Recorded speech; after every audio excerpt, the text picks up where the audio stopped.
Hi, welcome to our YouTube channel. ಇವತ್ತು ಎಳ್ಳಿಕಾಯಿ ಉಪ್ಪಿನಕಾಯಿ ಹೇಗೆ ಮಾಡೋದು ಅಂತ ನೋಡೋಣ ಬನ್ನಿ.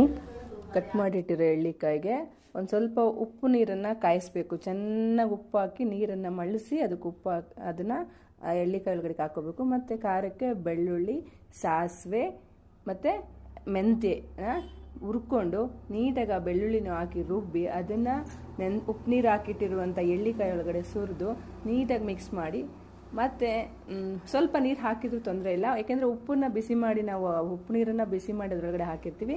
ಅದಾದ ನಂತರ ಅದಕ್ಕೆ ಸ್ವಲ್ಪ ಹಿಂಗನ್ನ ಎಣ್ಣೆ ಒಳಗಡೆ ಹಾಕಿ ಬಿಸಿ ಮಾಡಿ ಹಾಕಬೇಕು. ಮತ್ತು ಅದಕ್ಕೆ ಮೊದಲೇ ನಾವು ಖಾರ ಪುಡಿನ ಹಾಕಿ ಮಿಕ್ಸ್ ಮಾಡಿ ಇಟ್ಕೊಂಡಿದ್ದು ಹಿಂಗನ್ನು ಬಿಸಿ ಮಾಡೋದ್ರೊಳಗಡೆ ಹಾಕಿ ನೀಟಾಗಿ ಅದನ್ನು ಕೈಯಾಡಿ ಒಂದು ಪ್ಲಾಸ್ಟಿಕ್ ಡಬ್ಬ ಅಥವಾ ಗಾಜಿನ ಡಬ್ಬ ಯಾವುದಕ್ಕಾದ್ರೂ ಹಾಕಿ ಒಂದು 5 ರಿಂದ 6 ದಿನ ಅಥವಾ ತೊಂದರೆ ಇಲ್ಲ, ನೆಕ್ಸ್ಟ್ ಡೇಯಿಂದನೇ ತಿನ್ಬೋದು. ಆದರೂ ಅದನ್ನು ಒಂದು 3 ರಿಂದ 4 ದಿವಸ ಹಾಕಿಟ್ಕೊಂಡ್ರೆ ಸೂಪರ್ ಆಗಿರೋ ಉಪ್ಪಿನಕಾಯಿ ರೆಡಿಯಾಗಿರುತ್ತೆ. Thanks for watching.